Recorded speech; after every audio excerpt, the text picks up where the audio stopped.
Hi, my name is Chelsea King and I'm the Nutrition, Food Safety and Health Agent here at the Johnson County Extension Office. And I'm going to talk to you today about protein. When we think about protein, people generally think about bodybuilders or weightlifters, but the truth is that protein is actually really important from all ages, from infancy older to adulthood. And some might even say it's more important as we get older that our protein needs are being met. So as we get older, our protein in our body naturally becomes depleted. So we naturally lose muscle mass over time. This is called sarcopenia, or age-related muscle loss. This is normal and often can be prevented. So when we think about protein is an essential function for our muscles, but it also is involved in almost every single cellular function in our body and is a building block for almost every single cell of our body as well. When we think about protein, we want to make sure that we are consuming adequate protein and protein of good sources. So it is recommended that for older adults, protein intake is about 1 to 1.2 or even 1.5 grams per kilogram of body weight. So what that means is that you should be consuming enough for your weight. It is often based on your size, and that determines how much protein your body actually needs. Did you know that muscle loss actually can begin as early as your 30s and 40s and significantly increases between the ages of 65 and 80? In almost 1 decade of your life, you could lose as much as 8% of your muscle mass if interventions are not had and if you are not consuming enough protein and staying physically active. Muscle loss can make the daily things like walking, getting out of a chair, unloading groceries, moving around, getting in and out of bed. All of these different things can be difficult with muscle loss. And so we want to prevent that from happening. Things like chronic disease, physical inactivity, malnutrition, and protein intake play a big role in making sure that we are preventing that muscle loss from happening as we age. This month is National Nutrition Month, and this year's theme is Discover the Power of Nutrition. So when we think about the power of nutrition, we're going to talk about specifically today the power of protein. Protein is so important, and it is really an essential nutrient that we want to be consuming every single day. Now, when we think about protein, it is important for our bones, but it helps in our immune health. It also helps aid in recovery. So if we're in the hospital, making sure that we're having adequate protein is part of hospital protocol to make sure that we're staying healthy and getting out of the hospital. That's the same thing you want to consider at home too. If you're sick, you want to make sure that you are consuming an adequate protein. And if you have wounds, you want to make sure that you're getting protein as well for the importance of wound healing. Protein also supports brain health, so it's important in neurotransmissions and all these other great functions that happen in our brain. We want to make sure that those stay and that we're preventing cognitive decline, so consuming adequate protein is also really important. So when we think about consuming protein, it's not always as difficult as what people sometimes think. We often can get a lot of protein in our day-to-day. So when we're at the grocery store, we want to make sure that we are prioritizing protein and making sure that we are having a variety of protein sources in our grocery bag. We want to make sure that we are purchasing those high quality protein sources, and I'm going to go through some of those here in a minute. And when we're consuming protein, we want to make sure that we are consuming it at least at a portion at breakfast, lunch, dinner, or incorporate it into our snacks.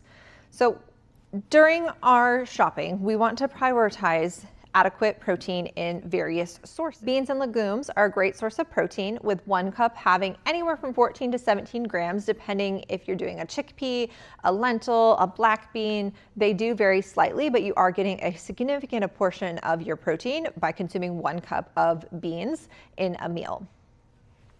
Our next good source of protein is our dairy group. So we have milk, which this bottle here, which is about 475 milliliters, so this is about 2 cups of milk, has 17 grams of protein. So we know that protein is in our milks, and yogurts are another great source of protein.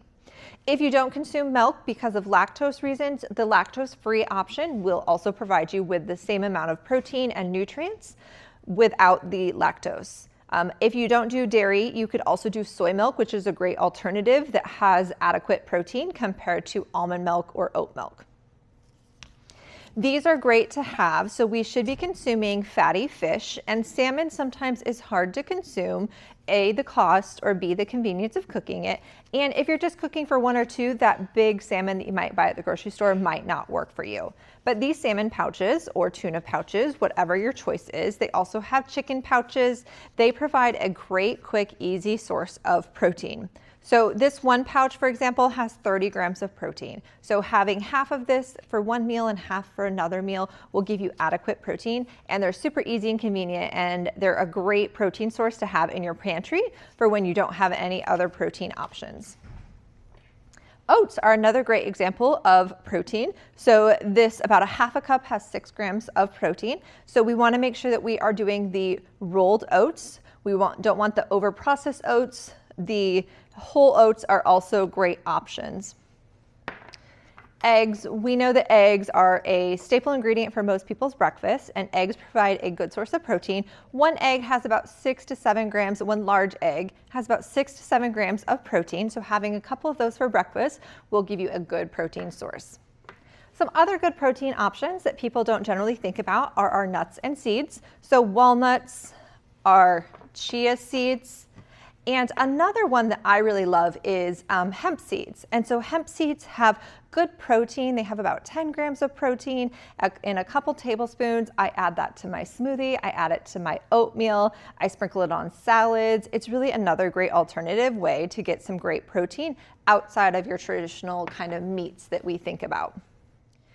When we're purchasing frozen or canned meats, we want to make sure that we are watching what is added to those products. So we want to make sure that we are limiting sodium, and we also want to make sure that we are limiting the added sugars or other preservatives that are often found in some of our processed foods. During our meal times, we want to make sure that we are having a protein source in each and every meal. Protein is very important, as I mentioned, for the building blocks, but adding protein to our meal will also help keep our blood sugars nice and steady and stable and prevent large spikes. So by adding some hemp seeds or some chia seeds to your oatmeal, you are going to keep that carbohydrate spike from getting too high, which is fantastic if you're trying to manage your blood sugars or if you're watching your diabetes and trying to manage your diabetes better. So all of these are great options as ways to incorporate protein into your daily meals. Don't think about it. Don't try to overcomplicate things. Making sure that you're reading your nutrition label. If you do have the products like a pouch of tuna, read that nutrition label. You want to make sure that you're having protein at every single meal, or incorporating your protein into your snacks like walnuts or almonds with an apple. We do want to make sure that we are watching. There is a trend with lots of protein being added to our highly processed foods, and we just want to make sure that we are not over consuming those highly processed foods. So chips that have protein added to them are not going to provide all of our essential amino acids. They're not going to provide some of that fiber and some of the antioxidants and all the other nutrients that these foods I have here in front of me do. So just be cautious with the kind of hype and the marketing around protein, and choose those natural foods that are full of protein without added sugars or other added ingredients. If you have any questions about protein, you can always contact us at the Extension office at foodhelp@joco.gov.org, or reaching us on our telephone at 913-715-7000. Thank you.